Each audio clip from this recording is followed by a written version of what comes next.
वालेकुम स्टूडेंट्स, कैसे हो आप सब। I hope you are doing well. और आज हम लोग क्लास 9 का चैप्टर नंबर 1 देखेंगे, मैट्रिसेस एंड डिटर्मिनेंट्स।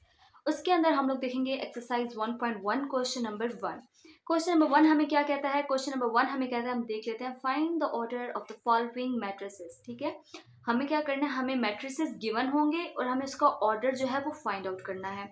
मैट्रिसेस होते क्या हैं, सबसे पहले हम ये बात कर लेते हैं। मैट्रिसेस जो होते हैं, जब आप एक दो बड़ी ब्रैकेट जो होती हैं, ठीक है, उनके अंदर जब आप लोग रियल नंबर्स की कलेक्शन, ठीक है, रियल नंबर को एक रेक्टेंगुलर अरे के अंदर लिख देते हो तो वो हमारे पास मैट्रिक्स बन जाता है।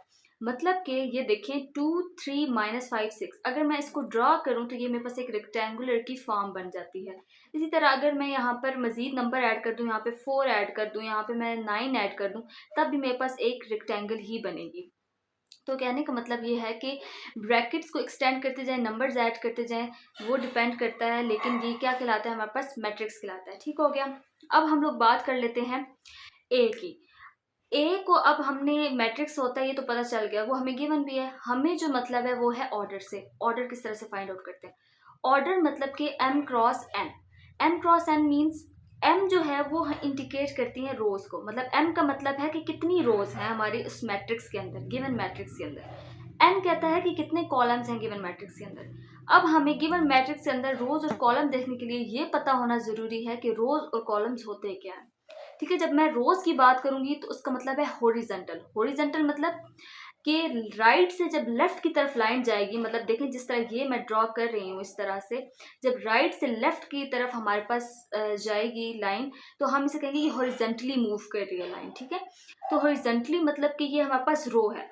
जो भी नंबर हॉरिजॉन्टल अरेंजमेंट में लिखे होंगे, मतलब इस तरह से 2 3 5 6, इस तरह से जो भी हॉरिजॉन्टल अरेंजमेंट में लिखे होंगे, इसको हम क्या कहेंगे कि ये हमारे पास क्या है,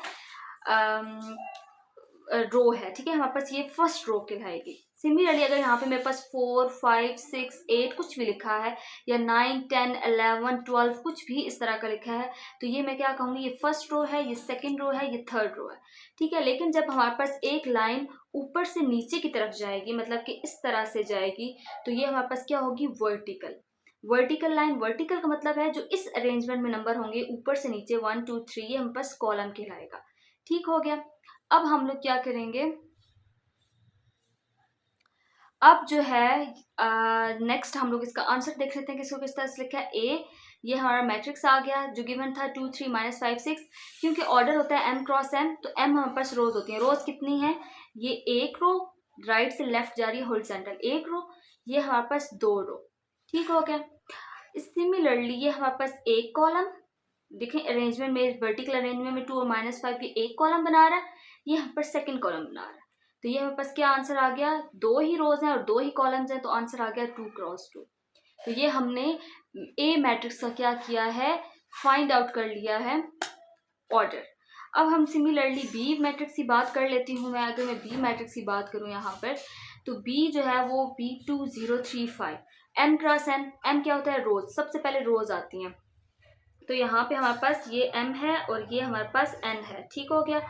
अब यहाँ पर हमारे पास कितनी रोज हैं, मैंने कहा था हॉरिजॉन्टली देखेंगे तो रोज, वर्टिकली देखेंगे तो कॉलम्स। हॉरिजॉन्टली देखूंगी तो ये कितनी रो है, एक रो, ये कितनी रो है, दो रो, तो मतलब कि m तो 2 आ गया। सिमिलरली अगर मैं कॉलम्स देखूँ तो एक कॉलम, दो कॉलम, तो ये मेरे पास 2 आ गया। तो ये 2 क्रॉस 2 का ऑर्डर है। जितने भी इसके बाकी क्वेश्चंस हैं वो इसी तरह से हैं, सेम। ठीक है, अब मैं आपको C D E F जहाँ तक ये जा रहा है मैं आपको सारे एक दफ़ा दिखा देती हूँ, उनका ऑर्डर बता देती हूँ, फिर हम क्वेश्चन नंबर 2 की तरफ मूव करेंगे।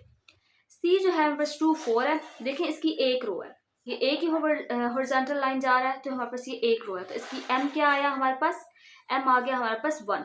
सिमिलरली क्रॉस 2, कॉलम कितने हैं, एक कॉलम है। देखो इस, अगर मैं वर्टिकली देखूँ तो एक 2 लिखा हुआ है। सिमिलरली मेरे पास दूसरा कॉलम कौन सा, 4, दो कॉलम है एक रो है, तो मेरे पास m क्या आ गया 1, n क्या आ गया 2। तो ये मेरे पास 1 क्रॉस 2 का मैट्रिक्स आ गया। सिमिलरली अब हम नेक्स्ट मूव कर लेते हैं। तो नेक्स्ट जो है हमारे पास D है। ठीक हो गया।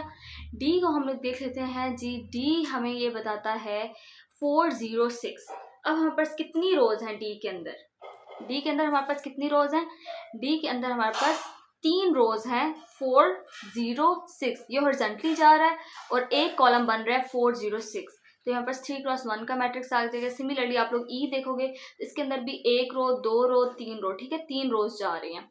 इसी तरह हमारे पास 2 कॉलम्स हैं, ए बी सी और D E F, 2 columns. Similarly इसी तरह अगर आप एफ का देखोगे तो वहाँ पर सिर्फ 2 है, मतलब एक ही रो है और एक ही कॉलम है। हॉरिजॉन्टली भी एक ही बंदा जा रहा है और वर्टिकली भी एक ही बंदा जा रहा है, सॉरी एक ही नंबर जा रहा है। फिर हम लोग जी को इसी तरह सिमिलरली देखेंगे, 2 3 0 1 2 3 2 4 5। तो कितने हैं जी, 1 2 और 3 रोज हैं और कितने कॉलम्स हैं, 3 ही कॉलम्स हैं। इसी तरह एज का देख लो, 2 रोज हैं और कॉलम्स कितने हैं, 1 2 एंड 3। तो ये हमारे पास 2x3 का ऑर्डर आ गया। अब हम लोग मूव कर जाते हैं हमारे क्वेश्चन नंबर 2 के ऊपर। क्वेश्चन नंबर 2 हमें कहता है which of the following matrices are equal. अब इक्वल मैट्रिक्सेस हमारे पास कौन सा होता है, सबसे पहले तो हमें ये पता होना चाहिए इक्वल मैट्रिक्स।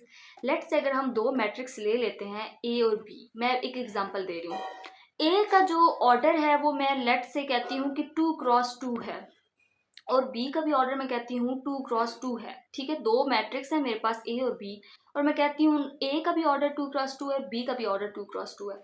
तो ए और बी जो होंगे वो दोनों हमारे पास इक्वल मैट्रिसेस कहलाएंगे। क्यों? क्योंकि उन दोनों का ऑर्डर सेम है। तो सिमिलरली हमें यहाँ पे यही करना है कि हमें गिवन मैट्रिसेस हैं, गिवन मैट्रिक्स हमें मिले हैं, उनका सबसे पहले हम ऑर्डर फाइंड आउट करेंगे और फिर देखेंगे कि कौन कौन से जो मैट्रिक्स हैं उनका ऑर्डर सेम है तो उनको हम इक्वल रख देंगे, जैसे कि मैंने सॉल्यूशन के अंदर बताया है, ठीक है। अब इसी तरह हमने ए का ऑर्डर फाइंड किया तो ये इसके अंदर एक ही रो है, एक ही कॉलम है, 1x1। सिमिलरली बी का जब फाइंड किया तो इसके अंदर एक रो है, 2 कॉलम्स है, इसका 1x2। सी का -5 -2, इसका फर्क नहीं पड़ता। अब 5 - 2 करोगे तो आपके पास 3 आ जाएगा। तो मतलब कि अंदर क्या चीज़ है ये मैटर नहीं कर रही, इक्वल मैट्रिसेस के अंदर हमारे पास मैटर कर रहा है इसका ऑर्डर, कि ऑर्डर किसके साथ सेम आ रहा है, ठीक है। तो आपने ये कंफ्यूज नहीं करना। बाकी यहाँ पे कॉमा वगैरह जब हम मैट्रिक्स के अंदर लिखते हैं, मैं ये बात भी बता दूं, मैट्रिक्स के अंदर हम लोग ये नहीं करते कि हम लोग कॉमाज लगा लें या प्लस माइनस होता है। ये 5 - 2 जिस तरह हो रहा था, लेकिन ये हमें एक ही डिजिट देगा। कभी भी यूँ नहीं हो सकता कि 5, 2, 3, तो ये वो यूँ नहीं हो सकता, ठीक है। कॉमाज नहीं लगाते मैट्रिक्स के अंदर। 1x1 और इसी तरह डी का जब मैं देखूंगी तो इसके अंदर हमारे पास 1x2 मैट्रिक्स। इसका अब मेरे पास 1x1 ऑर्डर क्यों आया, जब 5 - 2 करूंगी तो मेरे पास एक ही मतलब नंबर आएगा 3। जब 3 आ जाएगा तो देखो हॉरिजॉन्टली भी 3 है और वर्टिकली भी 3 है, तो मतलब 1 रो एंड 1 कॉलम, तो 1x1। इसी तरह डी का देखेंगे तो 1x2 हमारे पास ऑर्डर आ जाएगा। और जी का जब देखोगे तो ये मैंने सॉल्व करके लिखा, 3 - 1 2, 3 + 3 6। तो अभी हमारे पास कितने रोज हैं, 2 रोज हैं और एक ही कॉलम है, सही हो गया। अब हम लोग ई को देख लेते हैं, 4 0 6 2 2x2, ठीक है। इसका कितना है, 2 रोज है एंड 2 कॉलम्स हैं, तो 2x2 का ऑर्डर। इस तरह एफ का 2x1। सिमिलरली ये सारे आप जे का देखोगे 2x2, एच का देखोगे 2x2 एंड आई का देखोगे 1x2। अब जब आप लोग देखोगे कि इसको सॉल्यूशन मैंने किस तरह से लिखा है तो वो आप लोग चेक कर लो। ए जो है इसका ऑर्डर 1x1 था और किसका 1x1 है, सी का 1x1 है, बाकी किसी का आपको 1x1 नजर नहीं आ रहा। तो ए इक्वल्स टू सी, ए जो है वो इक्वल मैट्रिक्स है सी का, या सी इक्वल मैट्रिक्स है ए का। सिमिलरली डी बी और आई का मैट्रिक्स जो ऑर्डर है वो सेम है, 1x2, डी का 1x2, आई का किधर है, आई 1x2, ठीक हो गया। इसी तरह E इक्वल्स टू एच है, इक्वल्स टू जे है और F इक्वल्स टू जी है, आप सबका चेक कर सकते हो। अब हम मूव करेंगे क्वेश्चन नंबर 3 के ऊपर। क्वेश्चन नंबर 3 हमें कहता है find the values of a b c and d which satisfy the, next page move कर लेते हैं हम लोग, ठीक है। अच्छा, अब हमें ये कहता है कि हमने ए बी सी डी, हमें 2 मैट्रिक्स गिवन है और हमने ए बी सी डी जो है उसकी वैल्यूज फाइंड आउट करके देनी है। 0 -7 3 2 डी इक्वल, 2 मैट्रिक्स इक्वल रखे गए हैं यहाँ से, क्योंकि हमें ये बता दिया गया है कि 2 मैट्रिक्स इक्वल हैं, ठीक है। इक्वल होने का मतलब है कि हम इनको एक दूसरे के इक्वल रख सकते हैं। मतलब क्या है इक्वल होने का, कि a + c जो है वो इक्वल है 0 के, क्योंकि a + c का देखें, a + c के स्टार्ट में a + c जिस प्लेस पे पड़ा है दूसरे मैट्रिक्स में कौन है, इधर 0 है। तो हम कह सकते हैं कि a + c इक्वल है 0 के, a + 2b इक्वल है -7 के, c - 1 इक्वल है 3 के, 4d माइनस 6 इक्वल है 2d के। और हम लोग इसको equation number 1, equation number 2, equation number 3 और इक्वेशन नंबर 4 का नाम दे देंगे। तो ये हमारे पास कितनी इक्वेशंस आ गई हैं? 4 इक्वेशंस आ गई हैं, ठीक है। अब हमने 4 इक्वेशंस को देखते हुए ए, बी, सी और डी की वैल्यूज फाइंड आउट करनी है। सी डी अब हम लोग फाइंड आउट करते हैं, ठीक है। हमारे पास 4 इक्वेशंस गिवन है। अब सबसे पहले हमने सबसे सिंपल वाली इक्वेशन को उठाना है और वैल्यू फाइंड आउट करने की कोशिश करनी है, क्योंकि हमें ए, बी, सी, डी फाइंड आउट करना है।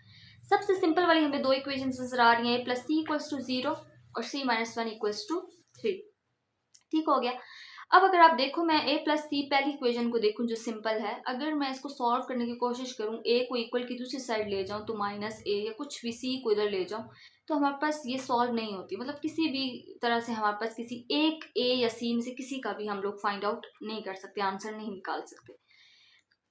इसी तरह अगर मैं c minus 1 equals to 3 equation number 3 को देखूं, तो ये मेरे पास बहुत सिंपल है।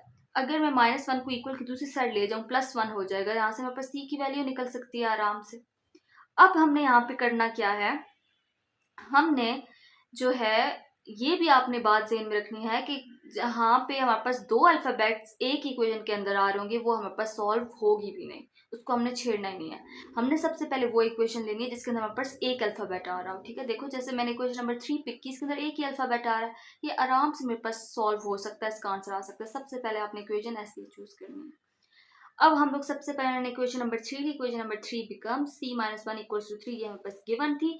यहाँ से मैंने c को इधर ही रखा, 3 के साथ 1 ही सॉल्व हो सकता है ना, तो मैं माइनस 1 को उठा के जब इधर लेके जाऊंगी तो ये पॉजिटिव 1 होगा। ये बात आपने हमेशा याद रखनी है, जब भी इक्वल के एक साइड से दूसरी साइड जाएंगे तो साइंस चेंज करेंगे, नेगेटिव पॉजिटिव में, मतलब ना माइनस प्लस में और प्लस माइनस में चेंज होगा। तो c इक्वल टू जब माइनस का 1 इधर आएगा तो वो प्लस का 1 हो जाएगा, तो c इक्वल आ जाएगा मेरे पास 4 के। अब हम लोग क्या करेंगे, अब आप लोग क्या करो, c की वैल्यू मिल गई है। अब 1 को देखो, a plus c equals to 0। अब मैं c की वैल्यू इधर लगा सकती हूँ, जो मैंने फाइंड आउट किया 4, लगा सकती हूँ ना। अब क्या करेंगे हम लोग, वैल्यू जो है a plus c equals to 0, a plus c की जगह 4 लगाया इक्वल्स टू 0, तो a की वैल्यू क्या आ गई -4। क्यों? क्योंकि जब +4 इधर से इधर जाएगा तो 0 -4 -4। ठीक हो गया। इक्वेशन 2 बिकम्स, हमारे पास इक्वेशन 2 क्या थी, a plus 2b equals to -7। a हमने ऊपर अभी निकाला है -4, तो ये यहाँ पे आ गया हमारे पास माइनस का 4, -4 प्लस 2b इक्वल्स टू -7। अब यहाँ पे क्या आएगा, 2b इक्वल्स टू -7, और यहाँ से -4 को उठा के जब इधर लेके जाएंगे तो ये क्या हो जाएगा हमारे पास, +4 हो जाएगा। तो 2b equals to -7 plus 4 equal आ गया -3 के। आपको प्लस माइनस वाला कॉन्सेप्ट पता है? अगर नहीं पता तो मैं आपको बताती चलूँ कि प्लस माइनस माइनस होता है हमेशा, मतलब कि जब आप इन दोनों को आपस में करोगे तो प्लस माइनस माइनस, आपने हमेशा माइनस करवाना है। ये देखें, ये मैंने आपको बताया है, प्लस प्लस हमेशा क्या होगा, प्लस। अगर यहाँ पे प्लस आ जाता है तो हम इन दोनों वैल्यूज को ऐड करते हैं, मतलब कि प्लस करते हैं, क्योंकि प्लस प्लस प्लस होता है। प्लस माइनस आ जाए तो हम करते हैं माइनस, जैसे यहाँ पे माइनस प्लस आया, माइनस प्लस आ जाए तब भी माइनस करते हैं। तो यहाँ पे माइनस प्लस आया तो मतलब हमने इन दो वैल्यूज को माइनस करना है, ठीक है। और माइनस माइनस जब भी आएगा, अगर इधर भी माइनस हो इधर भी माइनस हो, तो माइनस माइनस प्लस होता है, हम प्लस ही करेंगे चाहे साइन हमारे पास माइनस का हो, ठीक है। ये एक रूल है मैथमेटिक्स का। उसके बाद दूसरी बात आपने ये ज़हन में रखनी है, माइनस प्लस माइनस, ये तो पता चल गया कि हमने माइनस करना है, 7 में से 4 गए 3 आ गया, लेकिन साइन कौन सा लगेगा, साइन हमेशा इस वैल्यू के साथ, मतलब इस 3 के साथ साइन वो आएगा जो हमेशा बड़ी वैल्यू के साथ है। 4 और 7 में से बड़ा कौन है, 7, तो 7 के साथ कौन सा साइन है, माइनस, तो इधर माइनस आ गया। अच्छा, रूल्स आपको सबको पता चल गए, ठीक है। फिर मैं ये बात कर रही हूँ कि जैसे आपको पता है 2b इक्वल्स टू -3 आ गया, जैसे आपको पता है कि -4 जब इक्वल के इस साइड आता है तो +4 हो जाता है, सिमिलरली +4 होता है तो वो इधर आके -4 होता है। इसी तरह अगर यहाँ पर 2 मल्टीप्लाई हो रहा है ना, तो इक्वल के जब दूसरी साइड जाएगा तो उसका उलट होगा, मतलब कि डिवाइड हो जाएगा। और अगर इधर डिवाइड हो रहा होता तो इधर आके मल्टीप्लाई होता, लेकिन इधर क्या हो रहा है, मल्टीप्लाई हो रहा है, तो इधर आके डिवाइड हो जाएगा, तो b की इक्वल आ जाएगा -3/2। अब हमारे पास c भी निकल आया, a भी निकल आया और b भी निकल आया। अब हमारे पास रह कौन गया है, d रह गया है, ठीक है। अब हम लोग d की बात कर लेते हैं, ठीक है। d को आप देख लेते हैं, d जो है उसकी हमारी इक्वेशन थी 4। इसके अंदर भी मैंने आपको बोला था कि एक ही अल्फ़ाबेट आ रहा है तो ये अकेले से सॉल्व हो सकता है, इसको दूसरे अल्फ़ाबेट्स के आंसर की ज़रूरत नहीं है। 4d minus 6 equals to 2d। अब यहाँ से क्या कर सकते हैं, 4d और इक्वल के इस साइड पे जो पॉजिटिव 2d है इसको मैं इधर ले आऊंगी माइनस 2d। अब मैं 2d को ही इधर क्यों लेके आई हूँ, 6 को इधर भी लेके जा सकती थी।